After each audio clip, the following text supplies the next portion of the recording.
وہ مخلوق ہے، فی نفسی ہی، وہ کلام جو پڑھا جاتا ہے، جو لکھا جاتا ہے، جس کو محفوظ کیا جاتا ہے سینوں کے اندر، وہ کیا ہے؟ وہ غیر مخلوق ہے، وہ اللہ کا کلام ہے۔ تو امام بخاری شاید یہی ثابت کرنا چاہ رہے ہیں کہ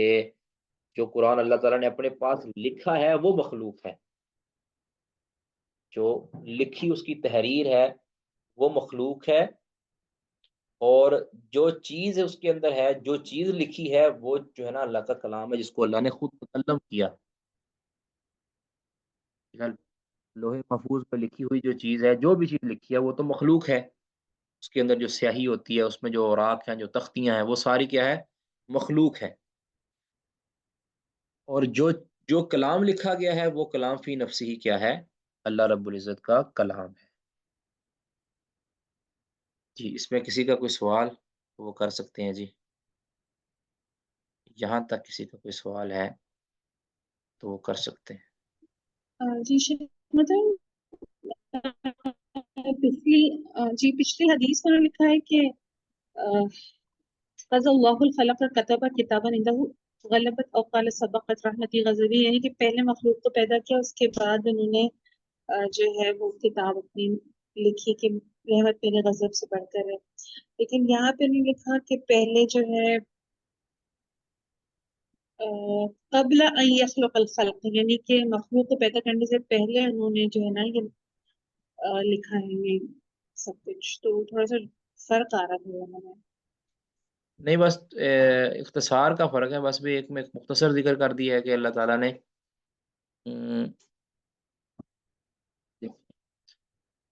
لما قضى الخلق، جب اللہ تعالیٰ نے فیصلہ کیا نا پیدا کرنے کا،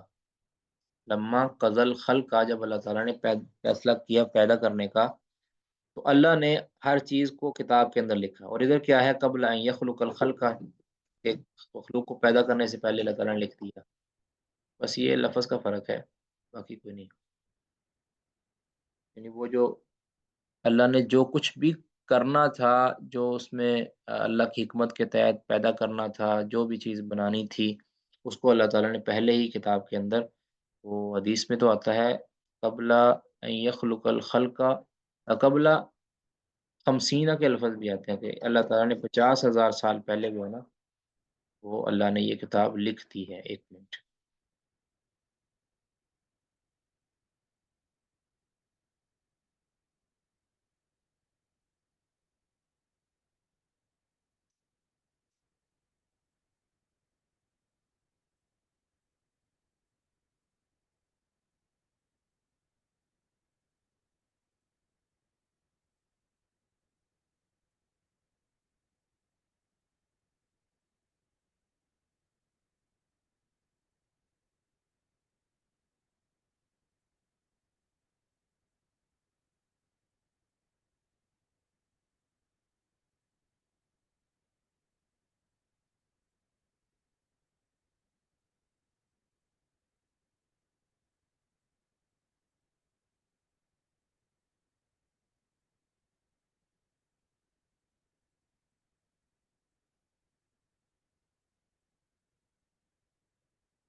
میرا خیال ہے 50,000 سنہ کے لفظ آیا ہے کہیں۔ یہ قدر اللہ المقادیر قبل ان یخلق السماوات والارض ب50,000 سنہ، زمین و آسمان کی پیدائش سے 50,000 سال پہلے اللہ نے مقادیر یعنی تقدیریں اللہ نے لکھ دی ہیں۔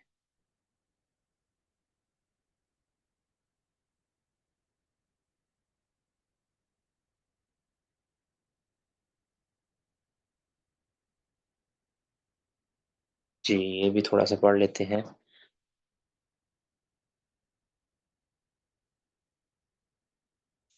المسئلۃ السابعہ،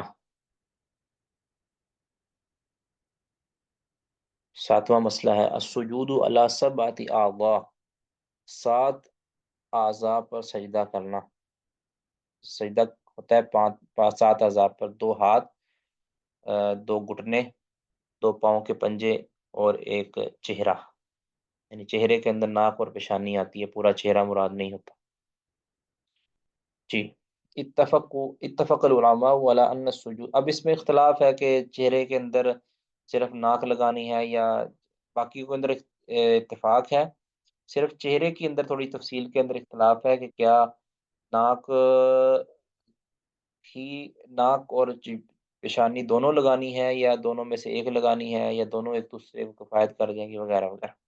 اتفق العلماء علی ان السجود لا يكون على سبعة اعضاء، اس پر علماء کا اتفاق ہے کہ سجدے کے اندر سجدہ ہوگا علی سبعة اعضاء، 7 اعضاء پر، یعنی 7 اعضاء نیچے لگیں گے، الوجہ والیدین والرکبتین واطراف القدمین، چہرہ، دونوں ہاتھ، دونوں گھٹنے، دونوں پاؤں کے پنجے، پاؤں کی اطراف، انگلیاں، لقولہ تعالی، لقولہ صلی اللہ علیہ وسلم امرت ان اسجد، مجھے سجدہ کرنے کا حکم دیا ہے علی سبعۃ اعضاء، 7 اعضاء پر۔ اب آگے فاختلفوا فی من سجد علی وجہہ، اب اختلاف ہے کہتے ہیں کہ اس شخص کے بارے میں جو سجدہ کرتا ہے علی وجہہ، اپنے چہرے پر، و ناقصہ السجود علی عضو من تلک الاعضاء، اور وہ اپنے اور اس کا سجدہ کم ہو جاتا ہے یا وہ کم کرتا ہے اپنے سجدے کو علی عضو من تلک الاعضاء، ان اعضاء میں سے کسی ایک عضو پر، ٹھیک ہے، یا اچھا یہاں یہ لفظ جو ہے نا اس طرح ہی ہے کہ وہ اپنے کسی ایک عضو پر جو ہے نا وہ اکتفا کرتا ہے سجدہ کرتے ہوئے، تو حال تب طلوع صلاۃ املا، کیا اس کی نماز باطل ہو جائے گی یا نہیں ہوگی؟ کہ اگر ان اعضاء میں سے بعض اعضاء پر ہی سجدہ کرتا ہے، 7 کے 7 پر نہیں کرتا، تو کیا اس کی نماز باطل ہوگی یا نہیں، اس میں اختلاف ہے۔ فقال قوم نے، قوم کہتی ہے لا تبطل الصلاۃ، اس کی نماز باطل نہیں ہوگی، لأن اسم السجود، کیونکہ جو سجدہ کا لفظ ہے انما یتناول الوجہ فقط، وہ صرف چہرے کو شامل ہے، یعنی جو سجدہ کہتے ہیں نا وہ صرف چہرے کو جھکانے کو کہتے ہیں، باقی اعضاء یعنی لفظی طور پر جو سجدہ ہوتا ہے، لغتاً جو سجدہ ہوتا ہے وہ صرف چہرے کو جھکا دینے کو ہی سجدہ کہتے ہیں۔ تو کہتے ہیں کہ اس وجہ سے اگر کوئی سجدے کے اندر 7 کے 7 اعضاء نہیں لگاتا، کسی ایک صرف چہرے کو جھکا لیتا ہے، تو کہتے ہیں کہ اس کے اوپر اس کی نماز ہو جائے گی، کیونکہ چہرہ جھکانے سے لغوی اعتبار سے سجدہ ہوگا، تو پھر یہ جہالت پر مبنی بات ہے، یاد رکھیں، سب سے بڑی جہالت یہ ہے کہ شرع کو صرف اور صرف لغت کی بھیڑ چڑھا دیا جائے، شرعی احکام کیا ہے اس کو اسے پوچھ ڈال کر، یہ بہت بڑی جہالت کی بات ہے جس نے بھی کی ہے۔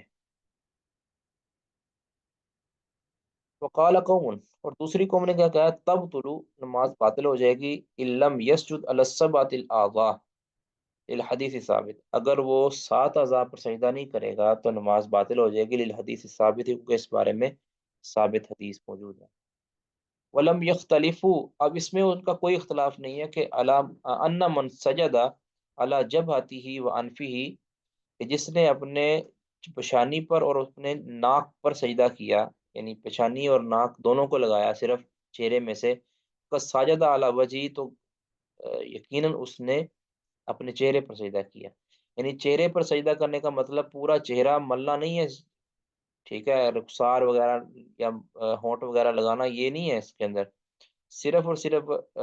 پیشانی لگ جائے اور ناک لگ جائے تو وہ چہرے پر ہی سجدہ ہوتا ہے، اس میں کوئی اختلاف نہیں، لیکن اختلاف آگے تھوڑی تفصیل کے اندر ہے کہ چہرہ اور ناک لگا لیا جائے تو پورا چہرہ کافی ہو جاتا ہے، اس میں تو کوئی اختلاف نہیں ہے، اس میں تو اتفاق ہے۔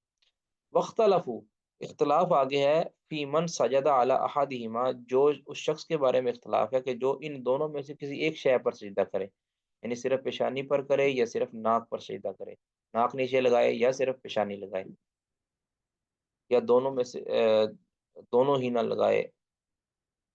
وہ تو خیر اس کا تو سجدہ ہوتا ہی نہیں ہے نا بغیر عذر کے۔ فقال مالک، امام مالک کیا کہتے ہیں، ان ساجد علی جبہتہ دون انفہ جازہ، امام مالک کہتے ہیں اگر وہ اپنے پیشانی پر سجدہ کر لیتا ہے دون انفہ، ناک کے علاوہ، یعنی ناک نہیں لگاتا صرف پیشانی لگا لیتا ہے، تو جازہ، تو اس کے لیے یہ سجدہ کرنا جائز ہے، اس کا سجدہ ہو جائے گا۔ وَإِن سَجَدَ عَلَىٰ أَنفِهِ، اور اگر وہ سجدہ کرے گا اپنے ناک پر، دون جبہتی، پیشانی کے علاوہ، پیشانی پر نہیں کرتا، صرف ناک پر سجدہ کرتا ہے، تو امام مالک فرماتے ہیں لم یجیز یا لم یجوز، تو اس کے لیے ایسا کرنا جائز نہیں۔ وقال ابو حنیفہ کہتے ہیں بل یجوز ذالک، وہ کہتے ہیں کہ بلکہ یہ بھی جائز ہے کہ اگر کوئی شخص اپنے ناک پر سجدہ کرتا ہے، شانی نہیں لگاتا، تو یہ کہتے ہیں جائز ہے۔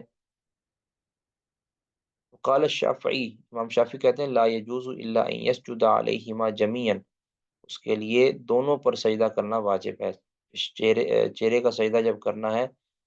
تو پیشانی اور ناک دونوں کو نیچے رکھنا یہ ضروری ہے۔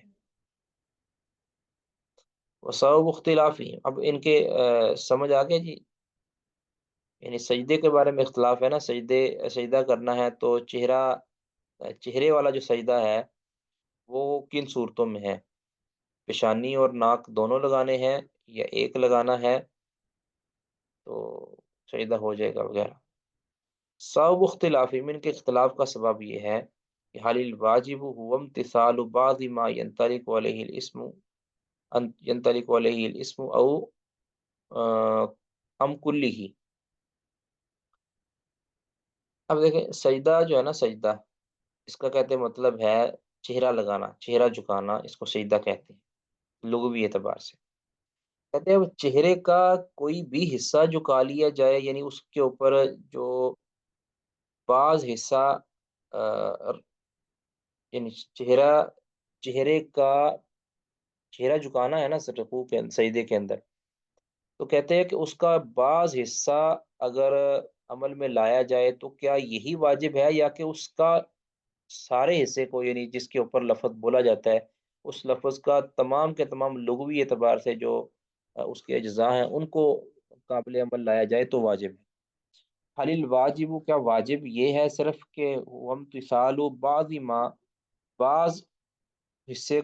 کو پر عمل کر لیا جائے، ما ينطلق علیہ الاسم، کہ جس پر یہ لفظ بولا جا سکتا ہے، یعنی جس چیز پر، جس کیفیت پر یہ لفظ سجدے کا بولا جاتا ہے لغوی اعتبار سے،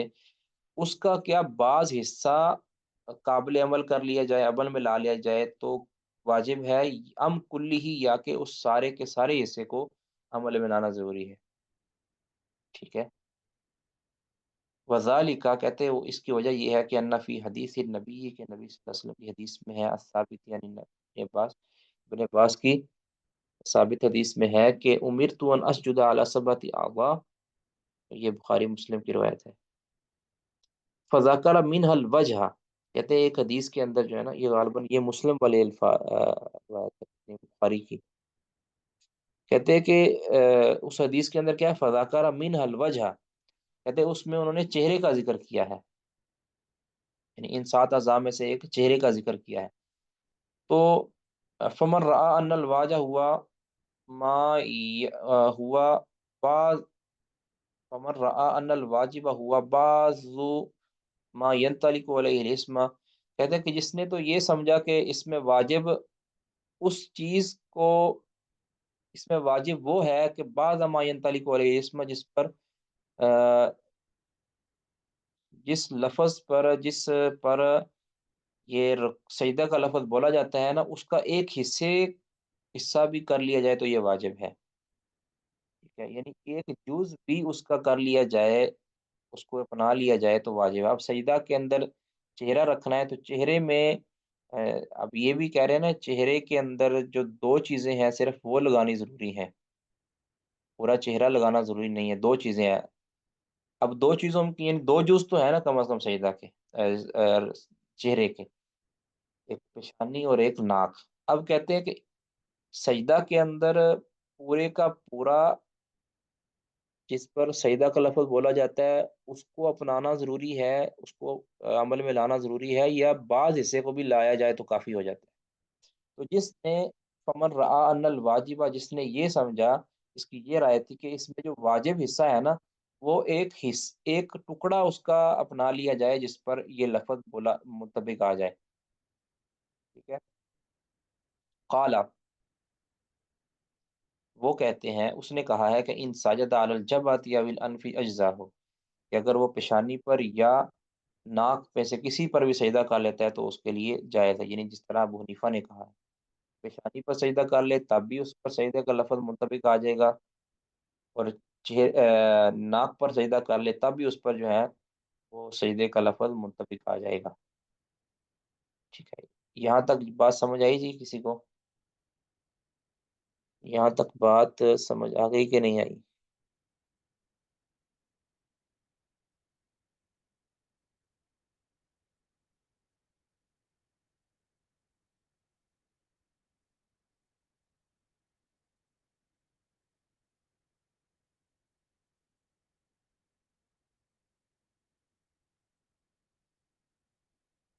جی، جاگ رہے ہیں یا سو گئے ہیں؟ ماشاء اللہ۔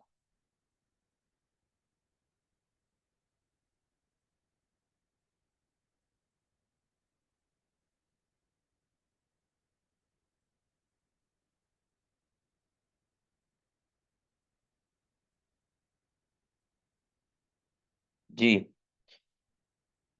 تو چہرے کے اندر چونکہ صرف دو چیزوں کو ہی ہم نے ڈسکس کرنا ہے، پیشانی کو اور ناک کو، کہتے سجدے کا لفظ جو ہے یہ دونوں پر بولا جائے گا یا دونوں میں سے کسی ایک جز کو بھی اگر عمل میں لایا جائے تو اس پر سجدے کا لفظ بولا جائے گا، بولا جا سکتا ہے۔ جس نے یہ سمجھا ہے نا کہ ایک بعض حصے پر عمل کر لیا جائے تو بعض حصے کوئی عمل میں لانا یہ واجب ہے، پورے کو لانا ضرور واجب نہیں ہے، پورے کو لانا ضروری نہیں ہے۔ تو جس نے یہ کہا نا تو اس نے کہا کہ جبہ پر کر لو یا انف پر کر لو، دونوں میں سے کسی پر کر لو تو کافی ہو جائے گا، باقی بہتر ہے کہ دونوں پر کر لیا جائے، لیکن اگر کوئی ایک پر اکتفا کرتا ہے تو اس کا فرض ادا ہو جائے گا سجدے والا، تو جس طرح ابو حنیفہ کہتے ہیں ومن رعا، اور جس نے یہ سمجھا کہ انسم السجودی جو سجدے کا لفظ ہے وہ یتناول وہ شامل ہوتا ہے، مشتمل ہوتا ہے، من سجد علی الجبہتی اس شخص کو شامل ہوتا ہے کہ جس نے جبہہ پر یعنی پیشانی پر سجدہ کیا، اس کو شامل ہوتا ہے، ولا یتناول من سجد علی الانفی، اور اس کو شامل نہیں ہوتا جس نے ناک پر سجدہ کیا، یعنی اس سجود کا لفظ کم از کم اس شخص پر بولا جا سکتا ہے کہ جس نے پیشانی پر سجدہ کیا ہے، جس نے پیشانی پر سجدہ نہیں کیا صرف ناک پر سجدہ کیا ہے اس پر یہ سجدہ کا لفظ منطبق نہیں آئے گا۔ جس نے یہ بات کہی ہے نا اس نے کیا کہا ہے کہ اجاز سجود علی الجبہۃ دون الانف، کہتے ہیں کہ سجدہ پیشانی پر تو جائز ہے لیکن ناک پر سجدہ صرف ناک پر سجدہ جائز نہیں ہے۔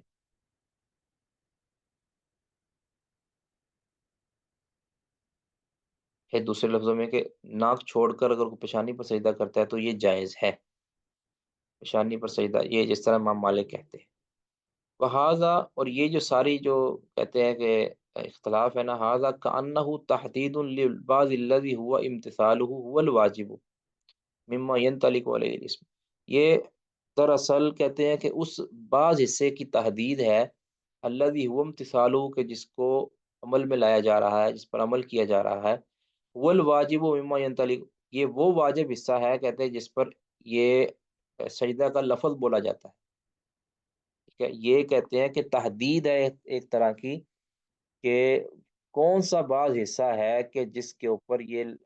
یعنی کون سا بعض حصہ ہے کہ جس پر واجبی طور پر یہ لفظ بولا جا سکتا ہو، یعنی جس کی وجہ سے، جس پر عمل کرنے کی وجہ سے ہم کہہ سکیں کہ اس پر عمل کرنا واجب ہے، تب جا کے اس پر یہ لفظ سجدہ کا بولا جائے گا۔ کہتے ہیں اس کی تحدید کے اندر اختلاف ہے، اس کی تحدید جس نے جس طرح کی ہے اس نے اس طرح جو ہے نا وہ فتویٰ لگا دیا ہے۔ کہتے ہیں کان ھذا علی مذہبی من یفرق بین ابعاد، اب یہ ایک جو ہے نا ایک قاعدہ بیان کر رہے ہیں کہ کہتے ہیں وکان ھذا، اور یہ جو اختلاف ہے نا یہ ہے، اس کی بنیاد یہ ہے علی مذہب من یفرق ان لوگوں کے مذہب کے مطابق کہ جو فرق کرتے ہیں بین ابعاد الاشیاء چیزوں کے اجزاء کے درمیان۔ ٹھیک ہے، جو چیزوں کے اجزاء کے درمیان فرق کرتے ہیں کہ کوئی بھی چیز ہے نا اس کے اگر مختلف اجزاء ہیں نا، ہر جز کا کہتے ہیں کہ حکم مختلف ہے، جو تو کہتے ہیں نا کہ کوئی بھی جز ہے اس کا حکم ایک ہی ہے، ٹھیک ہے، یہ کہہ لیں کہ جو کہتا ہے کہ کوئی بھی شے نا اس کے اجزاء نہیں بنائے جا سکتے، سجدہ ہے، سجدہ جتنے چیزیں اس میں شامل ہیں سب پر سجدہ کرنا ہے جی، اس کے اندر اس کے جز نہیں بنائے جائیں گے، یہ چیز اس کی الگ ہے، یہ الگ ہے، یہ الگ۔ جو لوگ ابعاض الشیء یعنی ابعاض الشیء چیزوں کے حصوں کے درمیان، اجزاء کے درمیان فرق کرتے ہیں نا، یہ ان کے مذہب کے مطابق ایسا ہوتا ہے کہ کس پر سجدہ کیا جائے تو اس پر سجدے کا لفظ آئے گا، کس کے اوپر نہیں کیا جائے تو نہیں آئے گا۔ تو کہتے ہیں وَكَانَ هَذَا عَلَى مذہب مَن يُفَرِّقُ، یہ ان کے مذہب کے مطابق ہے کہ جو فرق کرتے ہیں بین ابعاد الشیء، شیء کسی بھی شے کے اجزاء کے درمیان۔ فرآ ان بعضها يقوم في امتثال مقام الوجوب وبعضها لا يقوم مقامه، تو انہوں نے سمجھا ہے کہ ان بعضها کہ اس سجدے کا بعض حصہ یقوم فی امتثاله اس پر عمل کرنا قائم ہوگا مقام الوجوب، وجوب کے قائم مقام ہو جائے گا اس پر عمل کرنا، یعنی وبعضها لا يقوم مقام، اور بعض حصہ دوسرے یعنی وجوب کے قائم مقام نہیں ہوگا۔ اب جس نے کہا ہے نا کہ پورا، ویسے تو ہے کہ سجدہ کا لفظ جو اصل جو ہے کہ سجدہ کا لفظ پیشانی اور ناک دونوں پر بولا جاتا ہے۔ اب جو ان اجزاء کے اندر فرق کرتے ہیں کہ ان اجزاء کے حکموں کے اندر فرق ہے، ان میں سے بعض نے کہہ دیا کہ جی جو پیشانی ہے یہ فرض کے قائم مقام ہو سکتی ہے، یعنی یہ اس پر صرف سجدہ کر لیا جائے تو فرض کا جو ہے نا فرض ادا ہو جائے گا، اور جس نے کہا کہ جو ہے نا پیشانی کی بجائے ناک بھی جو ہے نا اس کی جگہ لے سکتا ہے، قائم مقام ہو سکتا ہے، اس وجہ سے جو ہے نا فرق ہو گیا۔ کہ فتعمل ھذا، اس پر غور کر لو کہ یہ جو فرق ہوتا ہے نا ابعاد الاشیاء کا، کہ بعض حصے پر عمل کر لیا جائے تو کل پر عمل کے برابر ہو جائے گا، جس نے کہا کہ اس حصے پر عمل کر لیا جائے تو کل پر جو برابر ہو جائے گا، کسی نے کہا کہ اس حصے پر عمل کیا جائے تو کل پر کے برابر ہو جائے گا، کسی نے کہا کہ اس حصے پر عمل کیا جائے تو کل کے برابر نہیں ہوگا۔ تو یہ جو فرق ہے نا کہ جن چیزوں کے اجزاء ہیں ان اجزاء میں سے کن اجزاء پر عمل کرنے سے کل پر عمل ہو جائے گا اور کن اجزاء پر عمل کرنے سے کل پر عمل نہیں ہوگا۔ تو کہتے ہیں فتعمل ھذا، اس پر غور کر لو، فإنہ اصل فی ھذا الباب، اس باب کے اندر، ان مسائل کے اندر یہ قاعدے کی حیثیت رکھتا ہے۔ وإلا جاز لقائل، ورنہ کہتے ہیں کوئی یہ بھی کہہ سکتا ہے، کہتے ہیں ورنہ کوئی کہنے والا یہ بھی کہہ سکتا ہے کہ انہ ان مس من انفہ الارض، کہ اگر کوئی شخص اپنے ناک کا ایک حصہ، کتنا حصہ، مثقال خردل، ایک رائی کے دانے کے برابر بھی اگر کوئی بندہ زمین پر اپنا ناک کا حصہ لگاتا ہے نا، تم سجودو، اس کا بھی سجدہ مکمل ہو جائے۔ کیوں؟ کیونکہ یہ جو ناک کا ایک رائی کے دانے کے برابر حصہ ہے، یہ بھی تو جز ہے نا اس کا ناک کا، ٹھیک ہے۔ اچھا کوئی یہ بھی تو کہہ سکتا ہے، یعنی اگر یہ قاعدہ رکھا جائے بھی اب کوئی بھی چھوٹے سے چھوٹا حصہ، کسی بھی شے کا چھوٹے سے چھوٹا حصہ، اس کا ہر جز پر کل کا اطلاق ہو سکتا ہے۔ پہلے تو یہ ہے نا کہ فرق کرنا، کہتے ہیں کہ یہ ان کے درمیان ہے کہ جو فرق کرتے ہیں کہ چیزوں کے جو اجزاء ہوتے ہیں، چیزوں کے جو حصے ہوتے ہیں، کسی بھی چیز کے حصے ہوتے ہیں، ان کے حکموں کے اندر فرق ہوتا ہے۔ ان میں سے بعض حصے ایسے ہوتے ہیں کہ جو کل کے قائم مقام ہو جاتے ہیں، اور بعض حصے ایسے ہوتے ہیں کہ جو کل کے قائم مقام نہیں ہوتے۔ اگر کوئی فرق نہ کرے نا ان چیزوں کے اندر، کسی بھی چیز کے اجزاء کے اندر کوئی فرق نہیں ہے، حکم کے اندر کوئی فرق نہیں ہے، کسی ادنا سے ادنا جز پر بھی عمل کر لیا جائے تو کل پر عمل ہو جائے گا۔ اگر کوئی یہ کہتا ہے نا، کہتے ہیں تو پھر اس کو یہ بھی کہنا پڑے گا کہ اگر کوئی ایک ذرہ برابر بھی اپنا ناک کا حصہ زمین پر ٹکا دیتا ہے تو کہتے ہیں اس سے بھی یہ فرض ادا ہو جائے گا، کیونکہ تم سجودو، اس کا سجدہ مکمل ہو جائے گا، کیونکہ اصولی طور پر اگر اس کا یہی قاعدہ رکھا جائے کہ ہر جز کے اوپر کل والا حکم لگے گا، کہتے ہیں پھر تو اس کا سجدہ اس طرح بھی ہو جانا چاہیے، جبکہ اس کا تو کوئی بھی قائل نہیں ہے۔ کہتے ہیں وَأَمَّا مَنْ رَعَا، اور کہتے ہیں رہا وہ شخص جس نے یہ خیال کیا ہے کہ ان الواجب هو امتثال، کہتے ہیں کہ واجب اس میں کیا ہے سجدہ کے اندر، هو امتثال كل ما ينطلق عليه الاسم، وہ تمام کی تمام حصے کو عمل میں لایا جائے کہ جس پر یہ لفظ بولا جاتا ہے، یعنی سجدے کا لفظ چہرے اور ناک پر بولا جاتا ہے، تو کہتے وہ سارے کا سارا عمل میں لایا جائے گا تو سجدہ ہوگا، واجب یہی ہے، جس طرح امام شافعی کہتے ہیں۔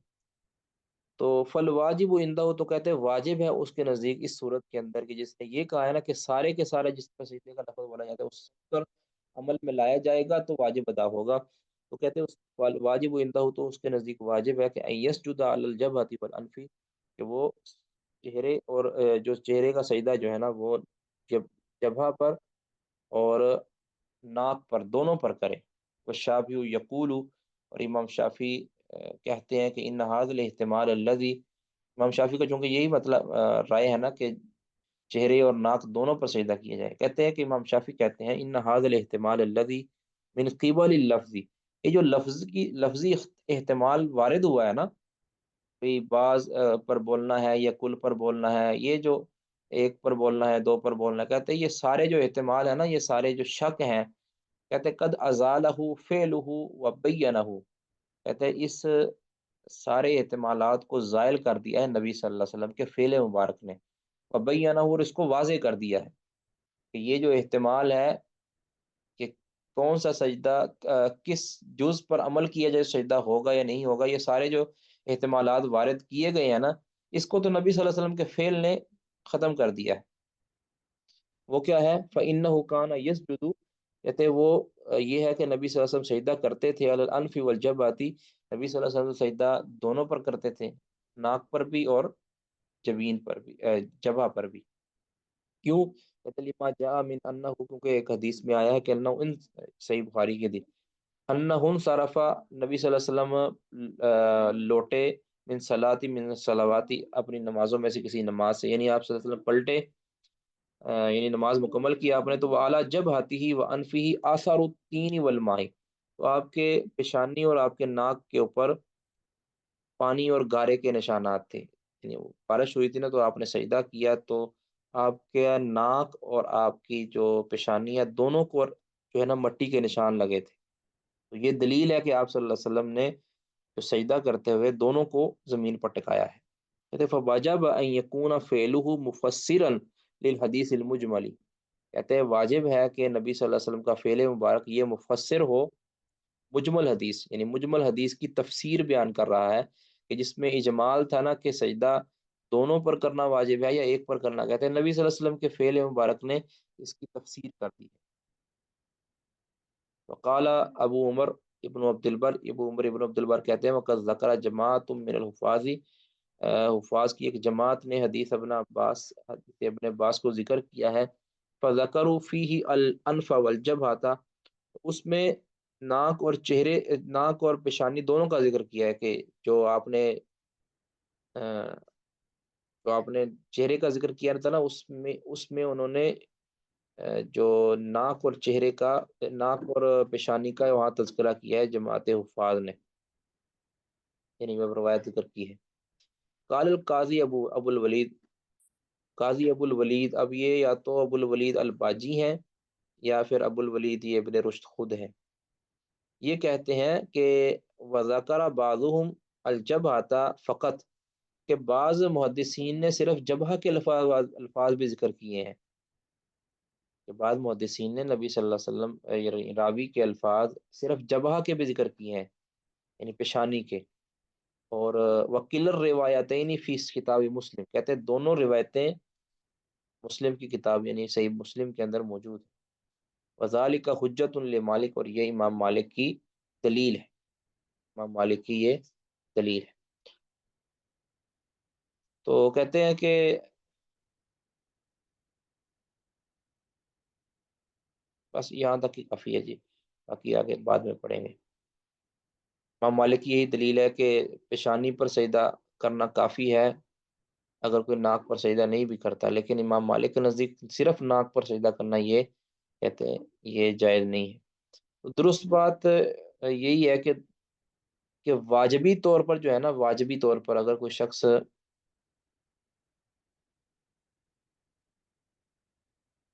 اگر کوئی کہتا ہے نا کہ بھی ایک پر سجدہ کرنا کافی ہے، تو یہ بات درست نہیں ہے، کوئی ناک لگا لے یا صرف پیشانی لگا لے تو یہ کافی ہو جائے گا، درست نہیں ہے۔ تو دونوں چیزیں لگانی ہے کیونکہ روایتوں کے اندر دونوں چیزوں کا ذکر آیا ہے۔ تو باقی نماز ہو جاتی ہے یا نہیں ہوتی، تو یہ تو ڈیفینیٹلی ہے کہ جو دیگر اعضاء اگر کوئی نہیں لگاتا 7 اعضاء میں سے، تو نماز اس کی نہیں ہوتی، وہ سجدہ اس کا نہیں ہوتا۔ باقی جبہہ اور ناک کے بارے میں یہ ہے کہ اگر کوئی شخص پیشانی نہیں لگاتا نا، کم از کم اس کا بھی سجدہ نہیں ہے۔ اگر ناک کے بارے میں اب چونکہ یہ احتمال ہے، تو جب احتمال ہو تو پھر اس کے اندر فتویٰ بھی نرم ہو جاتا ہے۔ درست یہی ہے کہ ناک اور جبین جو پیشانی ہے، دونوں کے اوپر سجدہ کیا جائے گا، دونوں میں کسی کو ترک نہیں کیا جائے گا، کہ زیادہ تر احادیث میں یہی ہے کہ نبی صلی اللہ علیہ وسلم ناک اور پیشانی پر ہی سجدہ کرتے تھے۔ کہیں بھی آپ صلی اللہ علیہ وسلم کا صرف ناک پر یا صرف پیشانی پر اکتفا کرنے کا کوئی ذکر نہیں ملتا، واللہ اعلم۔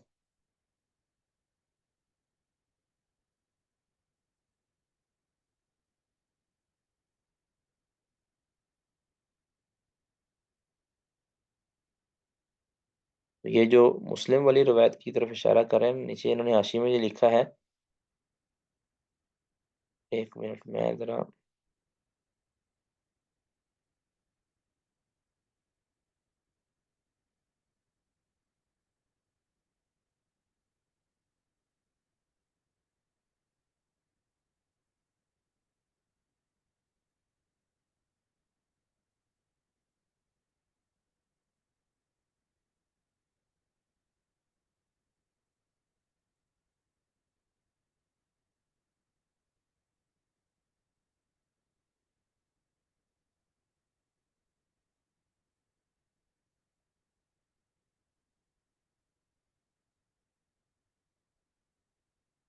یہ جہاں پہ یہ جبہ کا ذکر کہہ رہے ہیں نا جی، وہاں پہ بھی الفاظ پتہ کیا ہیں؟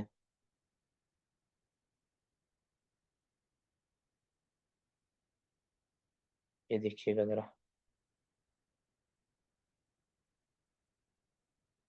یہ دیکھیں، امیرت ان اسجد علی سبعۃ اعظم الجبہہ تھا، پیشانی، و اشارہ بیدہ علی انفہ، اس میں بھی ناک کا ذکر آ گیا ہے۔ مراد یہ ہے کہ جبہہ پلس ناک یہ دونوں ہوں گے تو سجدہ مکمل ہوگا۔ جان بوجھ کے ناک کو چھوڑ دینا یہ درست نہیں ہے، واللہ اعلم بالصواب۔ کسی کا کوئی اس میں سوال ہے تو وہ کر لیں جی، ورنہ پھر ہم ختم کر دیں۔ سبحانک اللہم وبحمدک، اشہد ان لا الہ الا انت، استغفرک واتوب الیک۔ السلام علیکم ورحمۃ اللہ وبرکاتہ۔